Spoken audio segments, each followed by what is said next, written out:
on here. And I'll share the screen so we can go to the course website. And really quickly, just go over some of the stuff for week 2. We are in week 2. Let's see, let's go to modules. So first of all, I had gotten some questions about where the recordings for the classes are for anybody that needs to go back and look at them. And I can show you now on week 1. They're under the attend. I put everything here. So you see the link say recorded class, and it'll just take you to the YouTube link. I'm uploading all of our recorded classes on YouTube so that the captions can be generated. Under attend, I also put the PowerPoints that I use in class. When I use a PowerPoint, it's there. So if anybody wants to go back and reference any of that material, it's right there. So most of you have submitted the introduce yourself. A few people have not. And so with that, I mean, still go do it if you want those points. And or I'm guessing maybe I'm going to have a couple of people who just haven't dropped yet. I don't automatically drop anyone. So if anybody drops, you do have to go in and do it yourself. But week 2, we're in week 2 now. And hopefully you're getting a hang of how I'm organizing things. So the reading for today was right here. And then the assignment for the week is here. This is not going to be due until Sunday, but you can go in and do it early. At least one of you already have. I can check really quick. And oh yeah, okay. A couple of you have now gone in. You won't see everybody else's responses until you submit your response. I think that's how I put in the settings. But the questions here are based on the reading. So you do want to look at the discussion board post and the questions before you go in and, or as you're reading. I recommend that. That way you're reading specifically to get the answer to the questions, right? So and this is likely what I'll be doing every week this semester when we don't have a paper due, right? Any questions on this part so far? What questions do you have? I haven't started grading the introduce yourself. Those are basically because I'm just asking about you. If you did it, you're going to get all the points. I'm going to sit down after our class and start looking through those and adding those points in the system. So don't no worries about that. No questions. Okay, then let's start talking about the Oh, reading. Professor, I'm Oh yeah, sorry, I had a question. yeah. Sorry, it's not really a question. My computer, I was just having a hard time logging in. Did you take attendance? I'm sorry. No, I haven't. And today I haven't. Uh, from time to time, I'll do like a call roll so that I get people's names, but don't worry about that today. Okay, thank you. The other thing I will do when I really like want to take attendance or something like that, I will ask you to submit something in the chat, and then I save the chat. Right. So there are from time to time. Do I have any on here? I don't have any scheduled for this class yet, but from time to time, I will have an in-class activity, and I will grade it based on your submission in the chat. Right. And usually I'll let you know ahead of time that I'm doing that. But let's talk about this reading. This Ho Wang Zhang, Feminist Understandings of Violence, right? Because I find that he makes some interesting commentary, some interesting arguments in there. And part of what I'm going to ask you in the discussion post is tell me what you think of it, right? It was published in the year 2000. So I'm hoping that we can also identify some things that have changed or some things that would change his argument now. But tell me, I'm going to stop sharing so I can see your videos. Tell me what stood out to you in this reading. Like what jumped out at you? Some of it is technical. He writes in kind of the way philosophers do, but I'm hoping some of you caught some of what he was saying, or something that jumped out at you. Dr. Cardona, there's one thing that kind of stood out to me when it came to the author was talking about how when men fight, they're glorified, right? And it made me think about this one book I read for Profe Ochoa, and it was talking about how there was a Cuban women movement that spiced up the whole revolution, and in that book it talked about how we are often recognize Che Guevara, Fidel Castro, and these big bearded macho men, but we ignore it made me think how we ignore women participation in certain revolutions. You know, and I was thinking about like you know, Salvadorian revolution, and how there was this one woman leading a guerrilla army. Let me see if I actually Googled it. Let's see if I could find it real quick. Well, they made a documentary of it, Maria's story, Maria Serrano, and it just made me think about that, like just how like men are glorified and their warrior status, and the author was saying how like women are you know, they're expected to have these characteristics of like soft, gentle, and it was just like very interesting to me, that whole, you know, Yeah. So aspect of it. that's absolutely right. Kia Odalis? So to me, one line that also stood out, and it kind of, I mean, it's kind of like related too.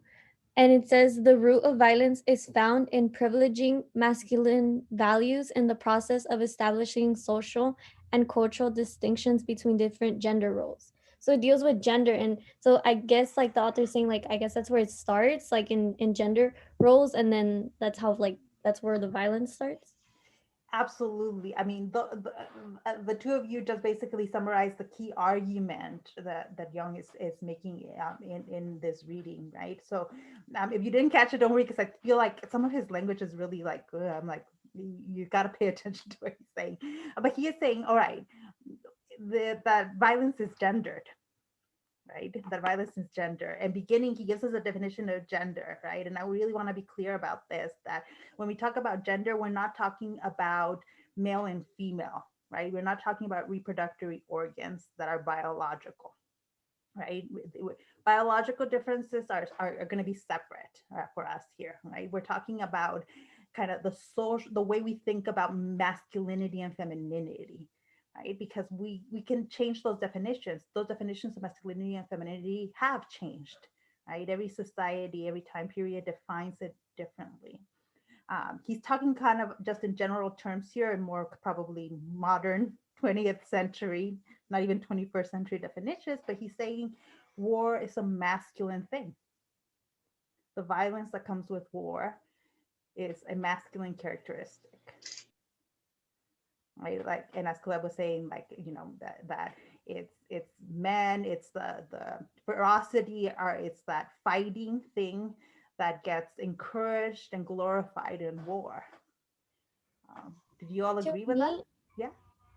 To me, I well, he says like it's found in privileging masculine values, pretty much. So I think to me it was kind of like, and you know how the article talks about how like males, like, I don't know how to explain it, but like males are put in this like more dominant position in like socially wise, I guess.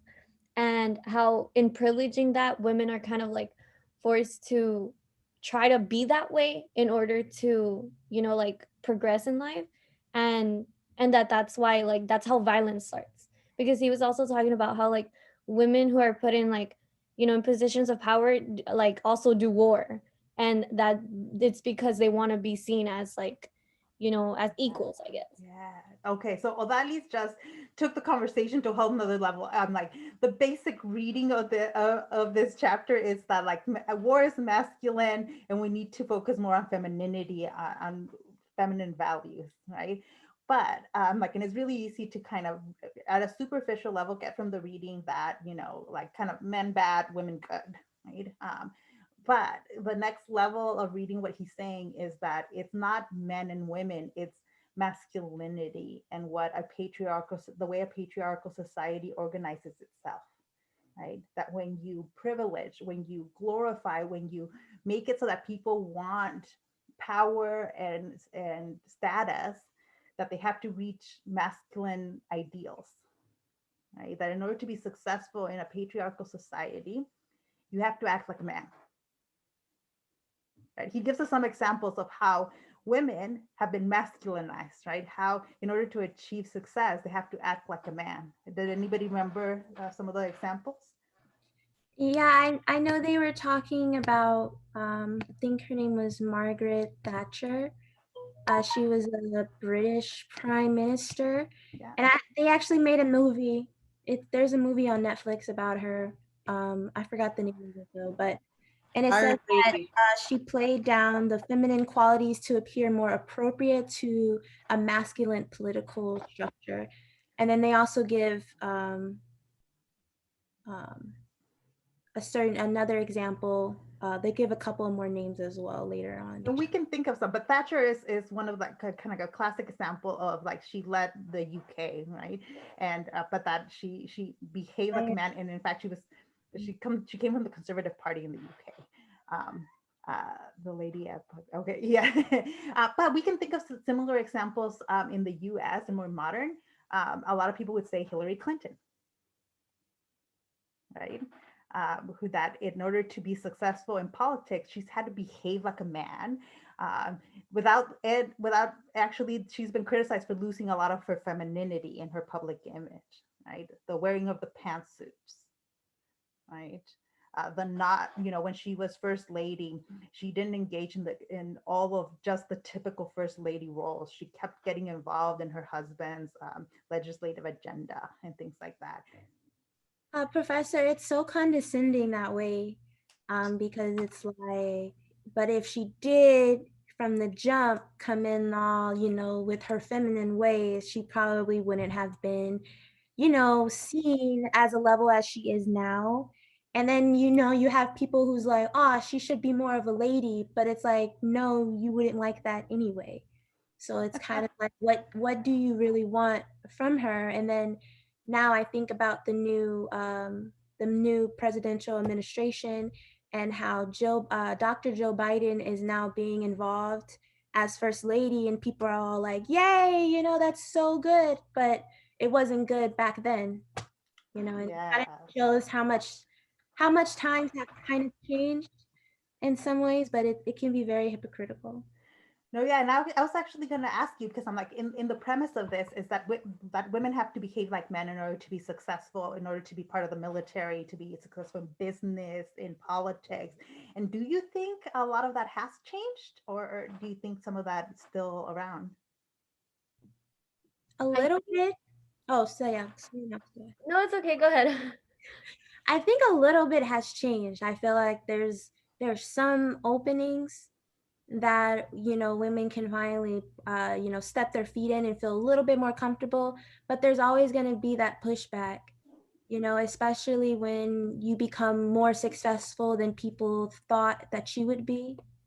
Then there's always going to be that pushback. So hopefully now would be the time that things would probably get a little bit better. I think of Elizabeth Holmes, the founder of Theranos, that fraudulent company.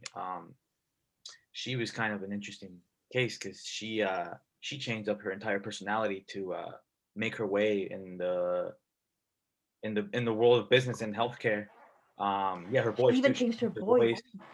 She changed her voice. She changed the way she dressed. She just changed everything about herself to seem more cold and stoic, I guess, because I think those qualities are looked upon like with value in the male-dominated business world. Yeah, saying that like she deepened her voice so that it would sound, more like a man's kind of like deeper voice, and the way she dressed, she began dressing like Steve Jobs and like all black. Yeah, and that's an example of, hey, she's an example of somebody who didn't have the kind of qualifications to back up what she was doing, but by doing that, by just behaving like a man, she became very successful for a long time. Was able to defraud a lot of people into thinking that she had technology she never had. Yeah. For those of you that don't know, it's the book is Bad Blood, talking about this Silicon Valley company who made millions and they never had the technology they kept promising everyone. I also think of Joan of Arc and her short hair. Yeah, the other thing that he brings up is like women can participate in the military, right? They actually always have in auxiliary roles, like in the armies, the women would travel with the soldiers, but then you would have we've had female warriors, and now women can serve in our military. But Joan of Arc is an example of like, okay, but she ends up having to cut her hair, and like the image, yeah, and the image we have of her is in looking very masculine. Or Mulan, that's another. Yes, another one of Mulan. That in order to be successful, like you've got to act and look like a man, right? I see somebody in the comments. I haven't seen this the recent one, but Jessica, yeah. I was gonna say, like, even though, for example, like Joan of Arc dressed like a man, they all somehow had this idea that if I don't dress like this, I will be murdered or raped, whether or not I am actually helping or serving my country. I know in the case of Joan of Arc, after her capture, she kept on dressing like a man for fear of being raped in prison. So even today, although women can serve in the military, there's still this you have to watch your back, you have to be careful because you don't know, even your own people can do something to you. Yeah, so that's actually something really interesting that has changed and reinforced traditional values, right? That one of the key dangers for women in war has always been sexual violence, rape. That gets used. We will talk about that, how rape gets used as a tool of war to send messages between armies, right? So in that way, then using female bodies to send these kinds of messages between men, and it's a symbol of how masculine a war can be. But then this now conversation reminds me of Macbeth, when Lady Macbeth goes near the end and she says, "Unsex me," because she's trying not to have these feminine qualities. She wants to be, manly, to have that man strength in order to do what she needs to do. And also, when Ted Bundy was killing and it was like this huge thing, all the victims had long brown hair, so everyone was cutting their hair off because they were afraid. Yeah. That's my 2 cents. No, absolutely right. It fits what Jung is arguing here now. But okay, we can identify the problems. I think if we can all agree that's something we can agree on, that this kind of masculine ideas get valued, right? That it's a good thing to be successful and all of that, to be a man. Let's see what Jeremiah says. I think that what is changing more is the other side of the equation, men taking on more feminine qualities in order to be more socially accepted by women, maybe in an attempt to appease women while also enhancing their status. Okay, now this is something, because it speaks to what Jung says is the solution, right? What does the reading say is this? How do we fix this masculinity problem that we have in society and violence and masculinity? Except that femininity is equally valued, and being able to find a balance that is people just being themselves and being okay with it, in society accepting it. So the empowerment of men having emotions is the empowerment of women at the same time. Yeah, and I also think that feminists as well need to also embrace that too, because now, especially with a lot of the trans movement that's been going on, and now there's like, because I know Biden signed a new petition saying that, trans men and women can now join sports, and a lot of women feel like they're undermining females. And now, now men are taking away from females, and that's how a lot of women are feeling right now. So I guess there's a lot of things on both sides. And that's the conflict that we're seeing now come with it, with more of what Jeremiah is saying and what Katie just talked about, right? If the solution is then pricing what we think of as feminine characteristics, right? The things like emotion and being caring. He says a solution to the kind of violence we see in the world is pricing things we see as weak, right? Things that we think of as weak, like caring and feelings, we need to raise them up the way we've raised male characteristics. But this is an interesting observation you're making, that when we start making these changes, because I think we have seen some of those changes being made, it causes conflict, right? People feeling like, wait, things are going wrong, right? Like the whole in dating, right? Kind of like, I think this is something that has occurred because women have demanded, right? A lot of women, modern women, have demanded that men change the way they behave, right? No, I will not date a man that behaves in these other ways, right? I need a man who behaves, who's kind of more gentle, more, what in the romance world, we call it the cinnamon bun hero, right? The nice, gentle, a man who's in tune with his emotions, who can talk to you about his emotions, right? Who's I not going to be think an asshole. Yeah. I think fundamentally where violence in men stems from is the repression of emotion through toxic masculinity, which, not being able to show emotion in any other way but through violence and needing to get that violence out and going to war and beating their wives and doing all this shit. It's just how the repression of their emotions is expressed. Yeah. And And that, that's what's starting to go away. People are recognizing toxic masculinity. Sorry, my dog. And recognizing that and trying to fix that is the key to fixing all of this. but then it also gets felt like a shock, right? Because what a lot of men are now saying to us also, wait a minute, you're changing the rules on me. There were rules that I was supposed to behave, and now you've totally changed them, right? Or women saying, some women are saying like, no, I don't want a weak man. I want the strong man who's going to work out and doesn't talk about his feelings. And like, so there's, I feel like we're in this kind of, we're expressing some of the conflict over some of the changes that have occurred, right? Um, Well, there's nothing wrong with the strong man who works out and doesn't talk about his emotions, as long as that's who he is. As long as that's the type of person he is, and he's not repressing who he really is. It's the person that represses themselves and does all the things that you were talking about, but is repressing the emotions and the sensitivity. That's the dangerous one. yeah, But and if that's, someone just doesn't talk about their emotions, some people just don't. And that's perfectly okay.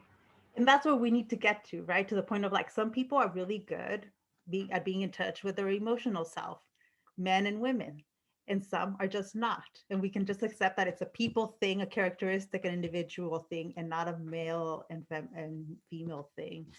We might be at a better spot. Anybody else? What else? Toxicas. Somebody. This is the second time someone's brought up. I'm gonna need to check out Toxicas.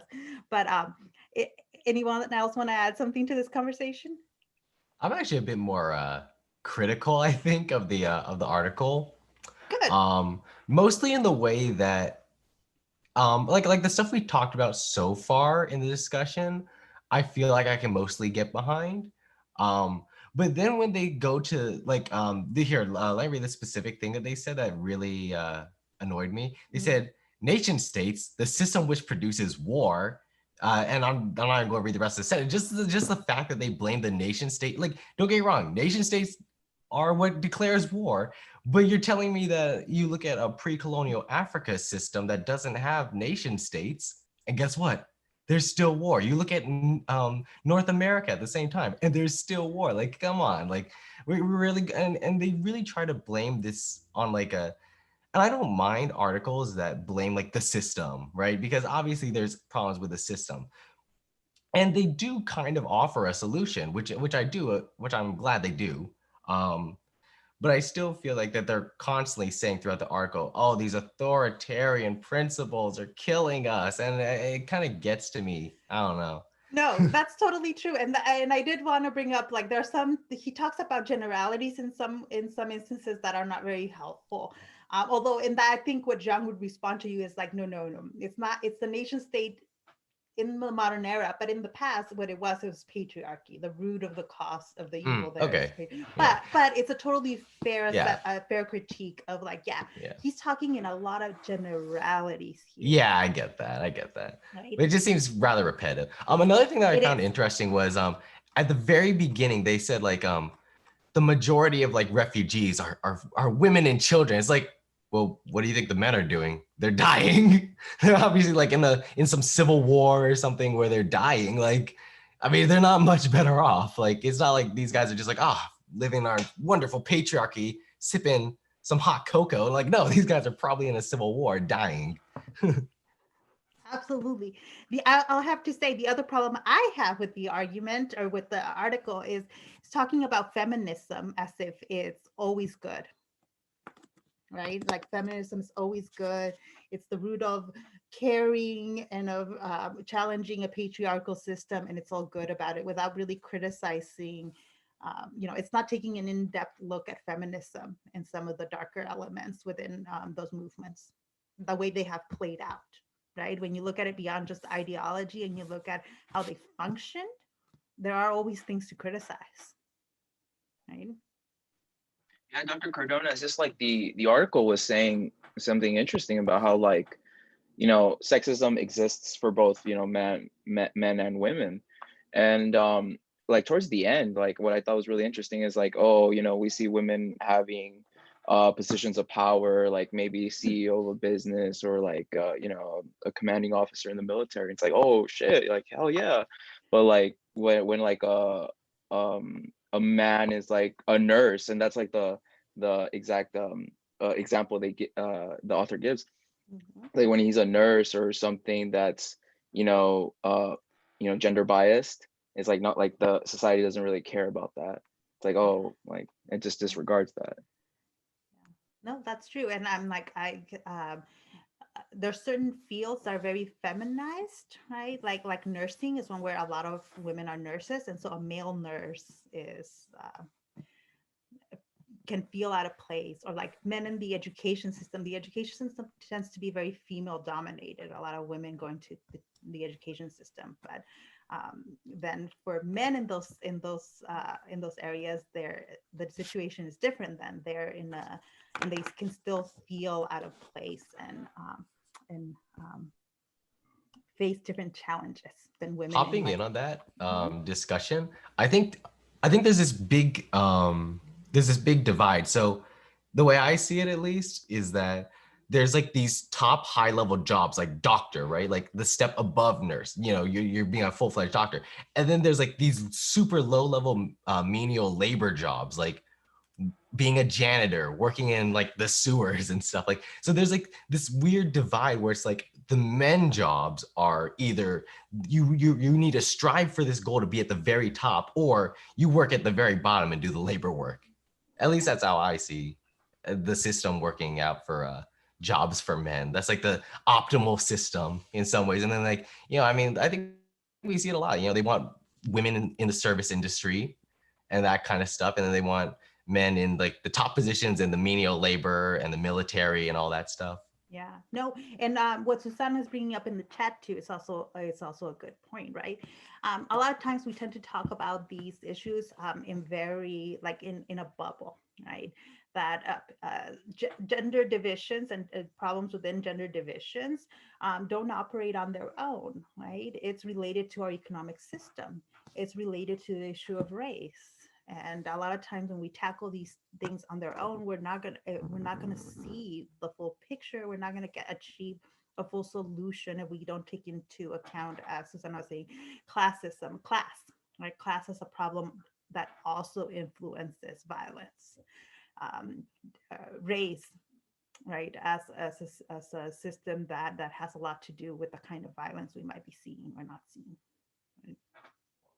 All right, let's shift a little bit. We're going to continue talking about this role about gender. This is just a way to start thinking about it, because it's going to come up when we talk about Jack the Ripper. Okay, the way that in which, all right, what messages does the story of the Jack the Ripper murders tell men and women, right? What was the message that the media came up with at the time? And then the messages that we've come up with now in our retellings of the Jack the Ripper murders. Right? But before we get to Jack the Ripper, I want you to start thinking about what is the ideal true crime story that you want to write about for your papers in a couple of weeks, right? And for that, I really want to talk about how we're going to analyze these murders, right? And give you a wide white breath, you have a lot of freedom of what your topic is going to be, right? So you want to decide really what is the key topic you want to write about. Do you want to write about gender, right? Or do you want to pick a case that focuses more on class issues or racial issues, right? I've had a student in the past who wrote a paper like this, and they did it on, I had a student who did the murders of women in Tijuana, feminicide, and then what was the other one? Now I've forgotten. Okay, it'll come up as I take, but it doesn't have to be a serial killer. It can be a single murder, right? You can use a case like that where it's just a single murder and write about it in your paper, right? You can use even recent ones, right? If you want to talk about police violence, you can use some of the recent cases that have occurred. Right? I want to point that out as an example so that you can write about pretty much anything you want for this paper. And next week, I'm going to ask you to tell me what you're going to write about so that I can make sure it's doable with you all. So you're going to have to run it by me really quick, but I want you to start this week to have your topic down. Okay, some of you already have that down, and that's great. But for anybody that hasn't come up with this week, I really want you to narrow it down so that you can start doing some of the research that you're going to need to do it. So I want to tell you about one of my favorite cases. And it's not a serial killer crime, but it's a trial, a case that really has a lot to do with gender and the law. Right? And I want to just show you what I want you to do with your paper as I tell you about this case, right? This trial that I'm going to talk about was the trial of the century at the beginning of the 20th century. So this happened in 1914, right? Now, the year 1914, especially if you're a history major, should really be jumping out at you because it is the year that World War I started. Right, and that's how I'm going to use it to contextualize. This murder happened right before World War I, and in France, as the French were mobilizing for war, the front page was dominated by this trial. They were obsessed with this trial, and not just the French. The Germans kept covering the trial too. They used it to criticize the French and say, "See how frivolous the French are being. They're focusing on this particular trial." The British, obsessed about all the little details of this trial as a way to also make themselves feel morally superior to the French. The Americans criticized the French as well, like what the hell? We're getting ready to war, and all you're thinking about is this particular trial. So it became a global phenomenon in that people all over the world were paying attention to what was happening in France, even as the world was gearing up for a war, right? And just to show you how connected they were or how close they were. So the murder I'm going to talk about occurred March 16th, 1914. The Archduke Franz Ferdinand was killed July 28th, 1914. Right? And the trial is going to happen afterwards, but the murder, from the time of the murder all the way through the beginning of World War I, the French were obsessing with this trial. Right? So I'm not picking just a random small case. I'm picking a case that was really big at the time. Right? And it centered this woman, Madame Caillot. You can sound it out, but I'll give you the spelling of it in a second. What can you tell about this woman just by looking at her picture? She's wealthy. She is a wealthy woman, absolutely. What else? In a position of power, not just wealth. Like she holds a title. You can tell by her posture. Yes. She actually didn't quite have a title, but yes, she is in a position of power. Absolutely, absolutely.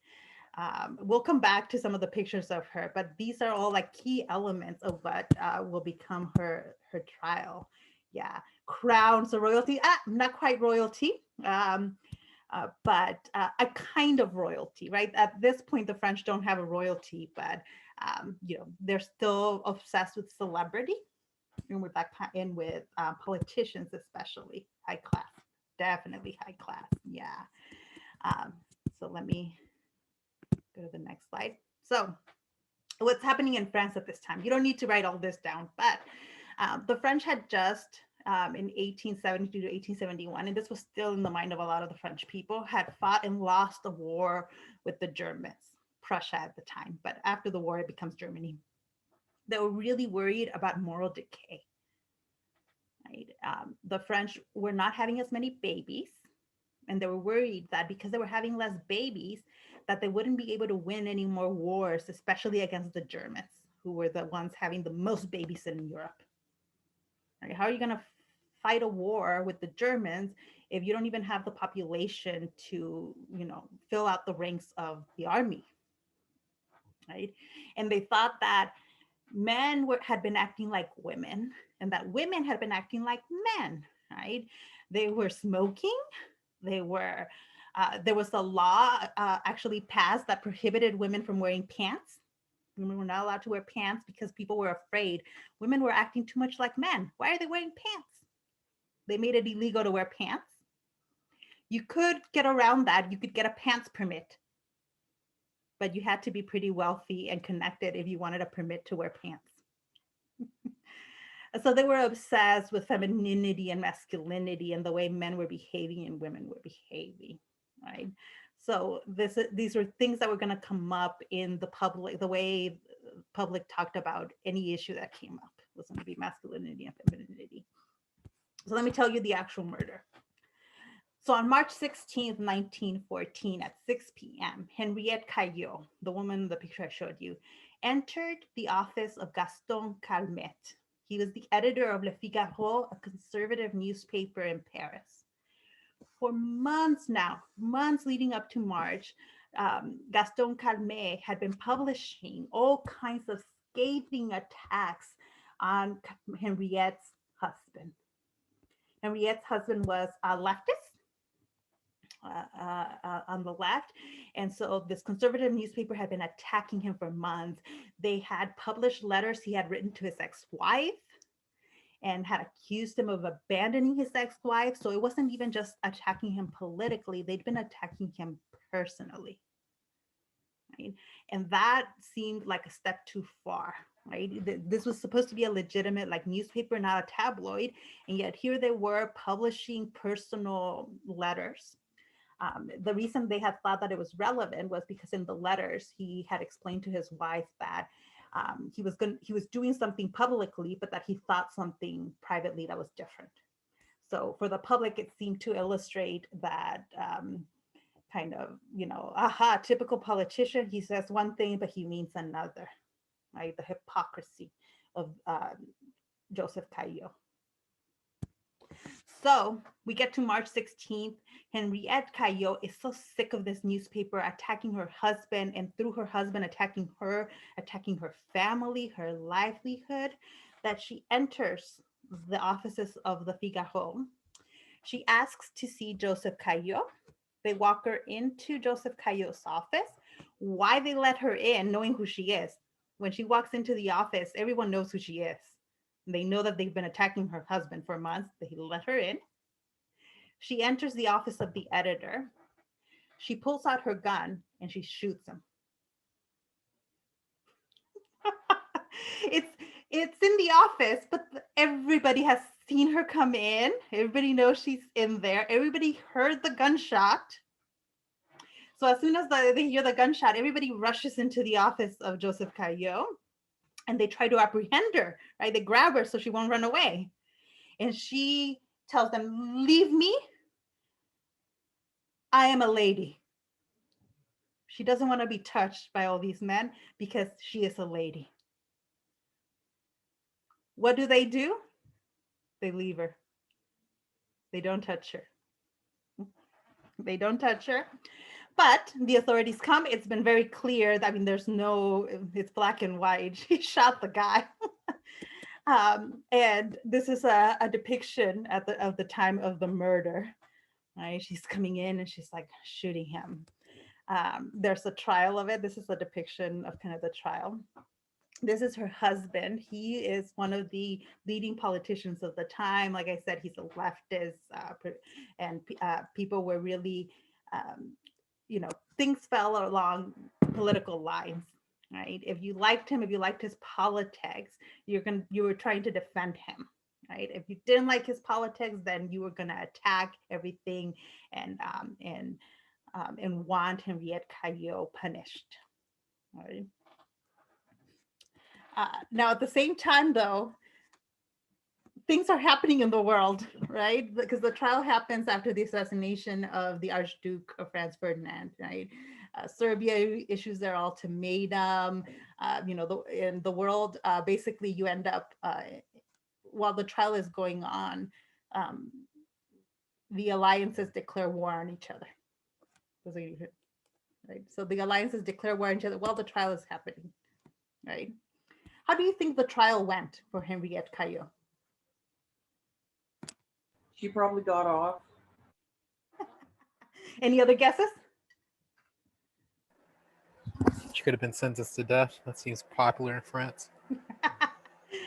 They still hadn't had the last guillotine, so yeah. The last guillotine came like when the first Star Wars movie came out. The last person to guillotine was during World War II. Yeah, but okay. So let me tell you what happens at the trial really quick. So she was a member of the bourgeoisie. So in France, you don't have the same kind of noble hierarchy that you have like in Britain, for example. It was there, but at this point, post-French Revolution, the bourgeoisie were really the dominant social class in France, right? This kind of upper middle class. We're talking about, people who have money, right? Henriette Caillot was a woman of the bourgeoisie from the time she was born, right? And she had done everything seemingly by the rules of society. When she was 19, she married a Leo Claretie. She had 2 children with him. But in 1908, she divorced her husband. She divorced her husband and left him for Joseph Caillot. Right? So the fact that she had an affair is not going to be looked upon really good and nicely, but she has this affair with Joseph Caillot, and she leaves her husband in 1908, but they have to wait a few years because Joseph Caillot's wife, he was married at the time, didn't just grant him a divorce right away. She fought him on the divorce and got a lot of money from him actually. And so after Caillot is able to divorce his wife, then he marries our Henriette Caillot, right? So they got married in 1911, right? That's going to play a big part of the trial, right? Because she's going to get attacked by the prosecution as, a woman who had an affair with her husband, who left her children. In fact, at the time, if you got divorced, the man had all rights over the children. So she left her children and her husband to run off with this politician. Right? Her defense, you're thinking what's going to be her defense? She shot the guy in public. Her defense was all about what a good wife, mother, how feminine she was. It focused on femininity, painting her as a feminine woman. And it also focused on ideas at the time about the unconscious mind. They're going to argue that she was not fully aware and fully in control of herself during the murder. They said that it was a crime of passion. But she came with a gun, right? So that's really not, that was planned. It was absolutely and the prosecution's going to argue that her coming in with a gun, calm. But you know that she didn't always carry a gun. She's walking around with a fucking tiara, You got to protect yourself, got to protect that bourgeoisie shit. Apparently bodyguards don't exist yet, so she was, packed, she was, ready to fucking go, you know what I mean? Yes. But so here we go. One of the most popular kinds of literature at the time was kind of very romantic and Gothic literature. Books that painted women as being too passionate, Yes. So as being passionate, and women in these novels were presented as unable to control their emotions. Right? When a woman gets emotional, she just loses control and she becomes overly emotional. As a result, though, it made women sympathetic, right? Like if you lose control because of your emotions, it's not your fault, right? It's your emotions. How do you control those? Right? And at the time, psychologically, the psychological profession had been trying to creating all these theories about what caused people to commit crimes. And so one of the most prevalent theories was the idea that crimes could be committed by people who are not in control of themselves. Right? And if you're not in control of yourself, how can you be punished? How can you be held accountable for something you could not control? And so the idea was that women can't control themselves, so it's not their fault. You see what she's going to do at her trial? Right? So that becomes like the central argument in her trial. And people, whether people are by it or not, is going to be one of the questions, right? But what informs what was happening in France at the time was how popular that literature was at the time, and with these characters of overly emotional women. And you're thinking, but not everybody's reading this literature. No, they're more likely reading true crime novels. And true crime novels were focusing on crimes of passion and the idea that women were not responsible, right?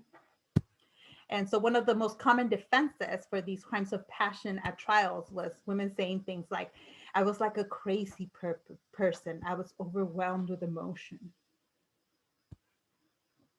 Madame Caillot says that at her trial. She says she was too emotional because of all the months that her husband was being attacked by this newspaper. She became crazy. And she says that her husband had been planning on challenging the editor to a duel. And in order to save her husband from fighting this duel, she went in and she shot him.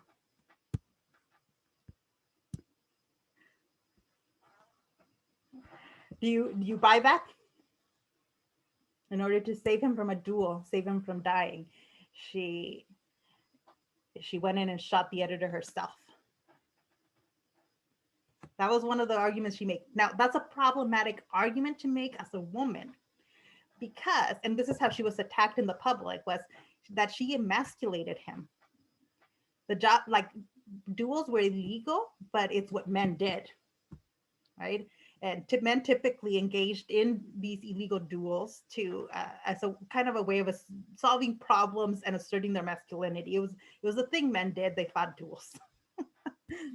And really the way she was attacked by the prosecution was like, no, you did not behave like a woman in shooting this man.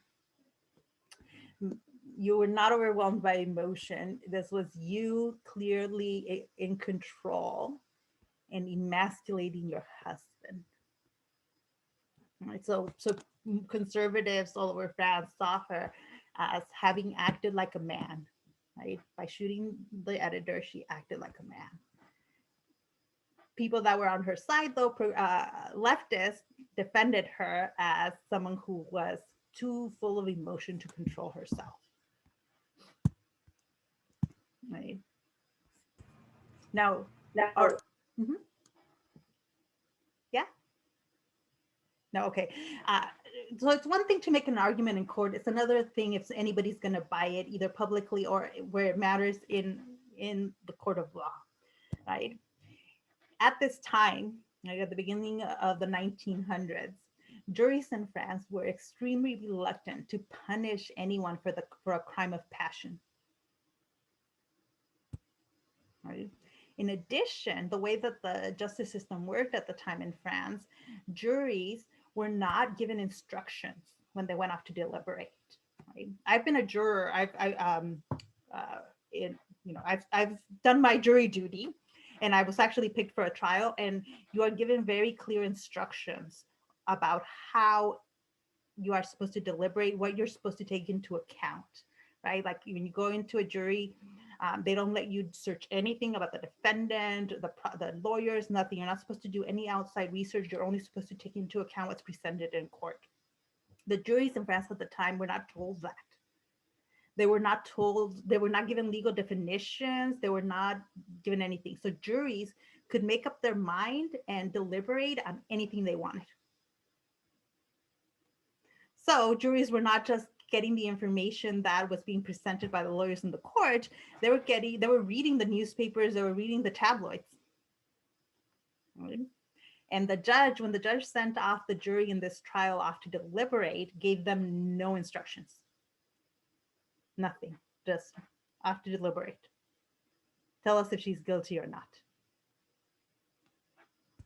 Right? So these are all things that, like, categories that we can draw out, right? So when you're writing your paper, you want to think about how the law functioned, right? What if the law was equipped to handle, the kind of crime that you're going to analyze, and how the law views those crimes. For most of you, this might not be the most interesting aspect of it. It might be more, you might draw out more themes about either femininity or masculinity. Right? Femininity was at the center of this particular trial, right? Because the prosecution was trying to say that Madame Caillot was not a woman, right? That a real woman would not have gotten a gun and walked into that editor's office with a gun. Right? Women did not carry guns, right? That was not a feminine thing to do. Now we know the truth about Annie Oakley. And a real woman was supposed to be weak, right? But the problem with that for the prosecutor was that a woman was also supposed to not have any control over her emotions, right? And that was what Madame Caillot was arguing. Madame Caillot is arguing that she was weak, that she had no control over her emotions, and that's what had led her to shoot the editor.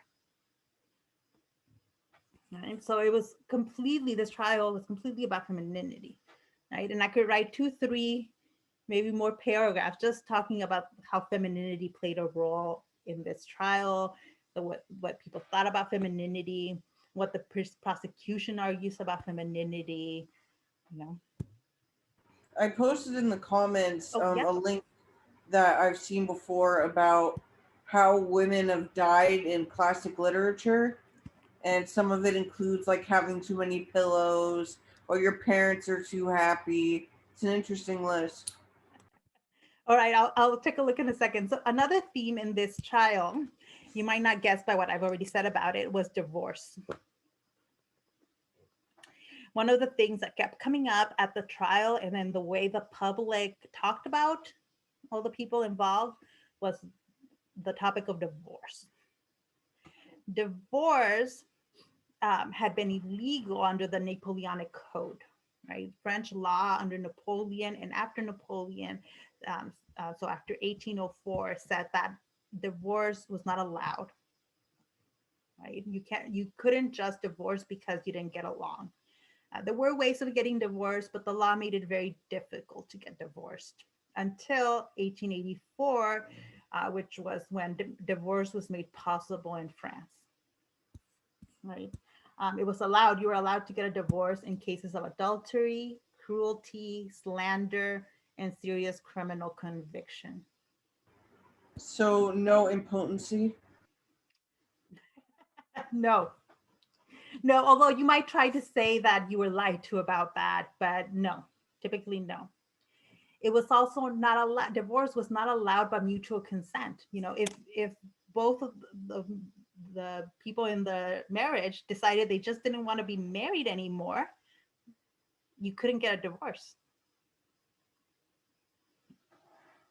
Right?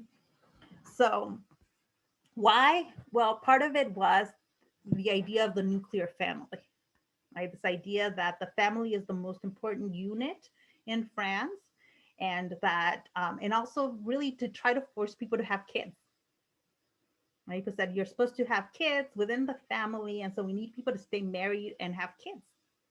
So they were trying to legally force people to stay in these marriages, to have this nuclear family ideal. How does the trial complicate this? What does the trial have to do with that?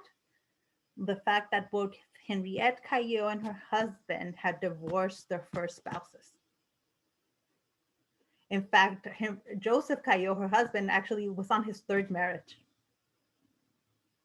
And they're saying, see, the fact that they are divorced tells us that they are not good citizens, that they are not morally capable of leading this country. Right? They're bad people because they got the divorce.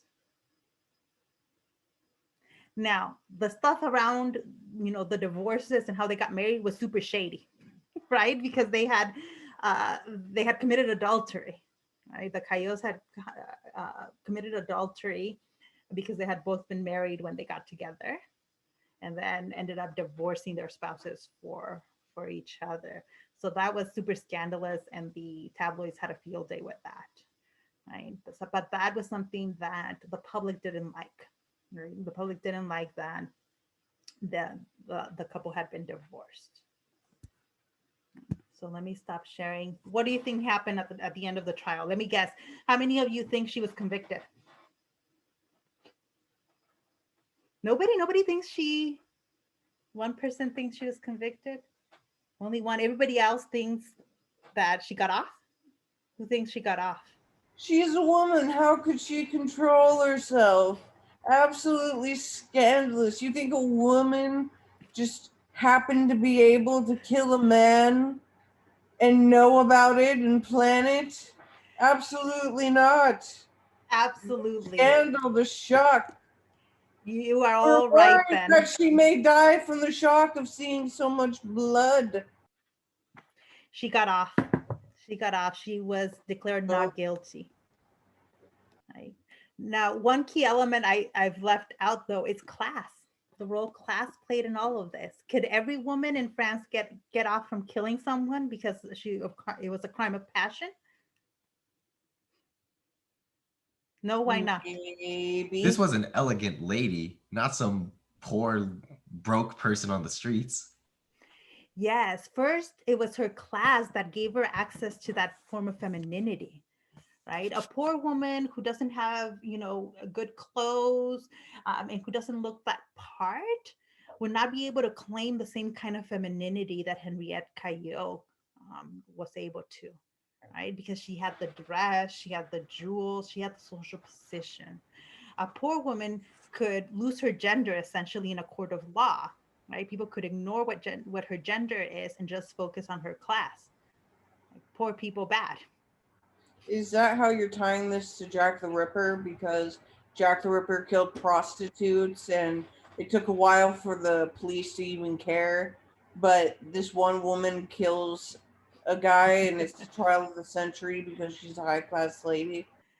A little bit. I'm actually not going to do a lot of work to type, but you can see how people get seen will matter. Right? It matters in the way the public sees them, and that ends up affecting what happens in courtrooms. Right? That ends up happening what happens in courtrooms. And you can, like, if anybody wants to write on O.J. Simpson, for example, right? Another example of how the public sees somebody ends up coming into a courtroom. Yeah, I think Henriette Caillot benefited a lot from her class because she was able to pay a good lawyer too. Right, who right away knew to make the argument that this was a crime of passion, right? Because like there was no question about the murder, right? So you're going to need someone really good to come in and to be able to sway a jury in favor of someone who commits murder. Men could also have wives committed for no reason. That's true. That's true. So this is not a society in which women, regardless of class, women had limited amounts of power. Okay, women had a limited, legally, a woman was under complete control of her husband. She could not have her own bank account. She could not make any decisions about her children. If the husband did not agree, the husband's word went. Right? So women had very limited power in this French society. But one way in which they did have some power was in these crimes of passion cases, right? Where if they looked the part, they could get away with murder. Right? Sounds like a good old time. Do you think this is still the case? I think when it comes to custody battles, yeah, and I think they're mainly custody goes to the women, but there are I think ways women are less likely to end up on getting the death penalty. Yes.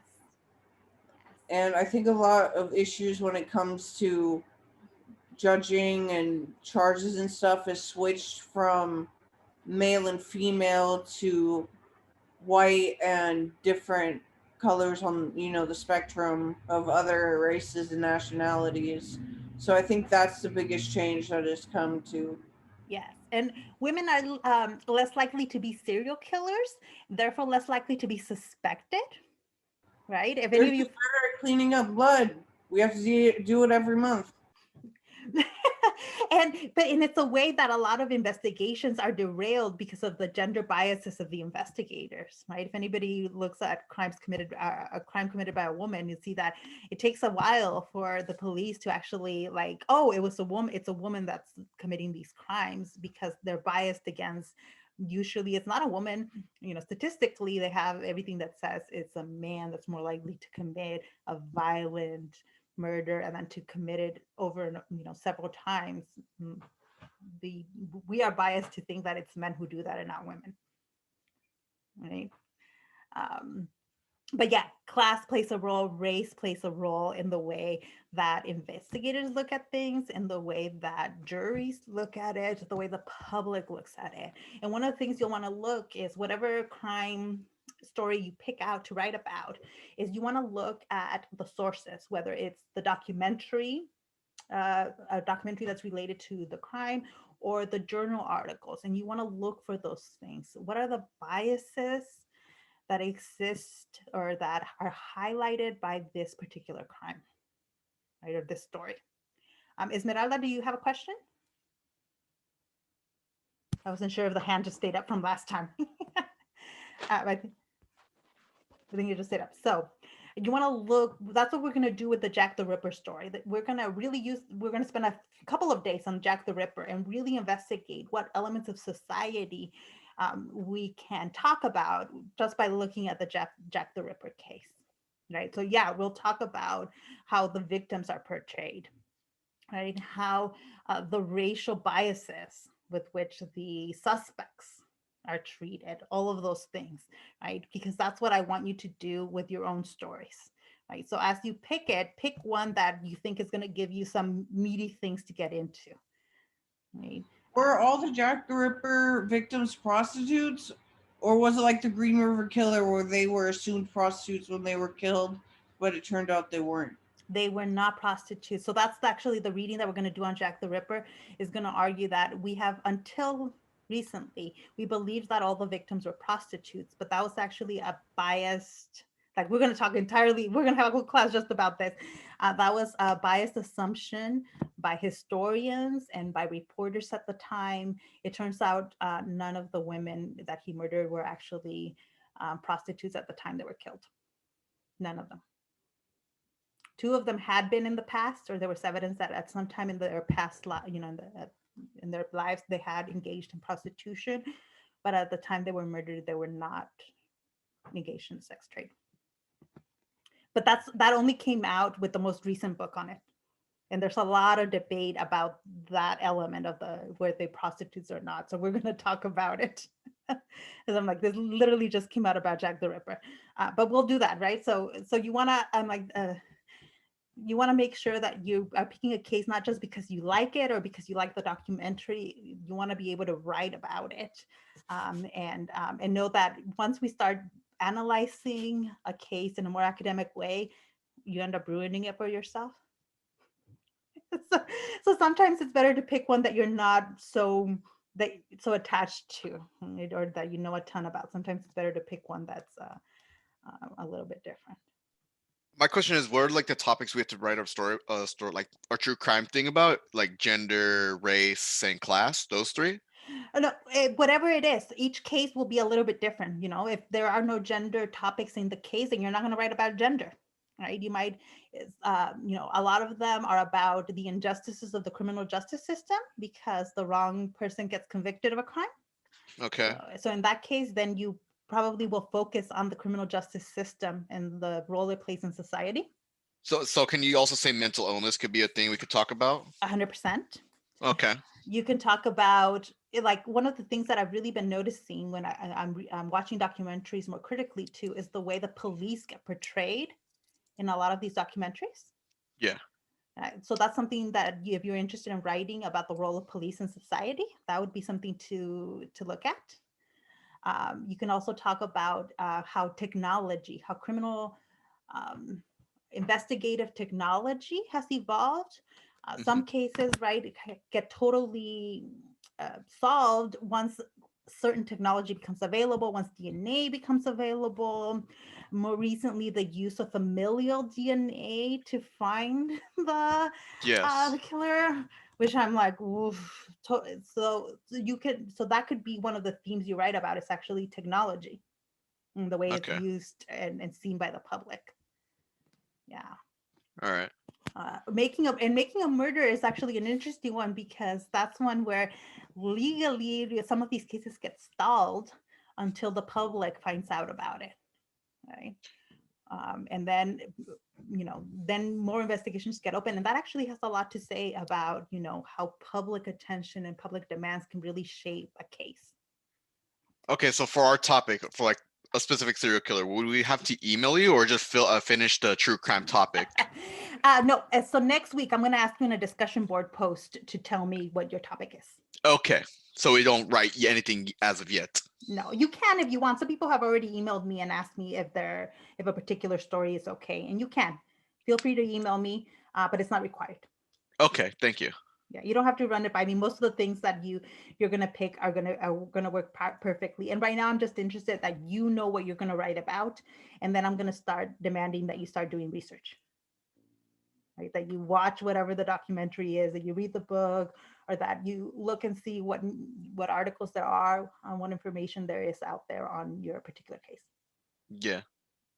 But right now, for sure, I'm like, have a topic. That's going to be the most important part.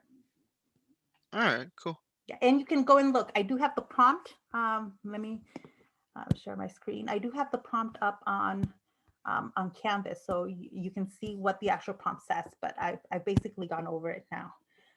Under assignments. The true crime topic, right? Yes, it's this one. Oh, the paper. Mm-hmm. So it really is, the main thing is to pick a crime for now, or a case, and then we'll talk about more about, you know, how to develop a thesis around these things, right?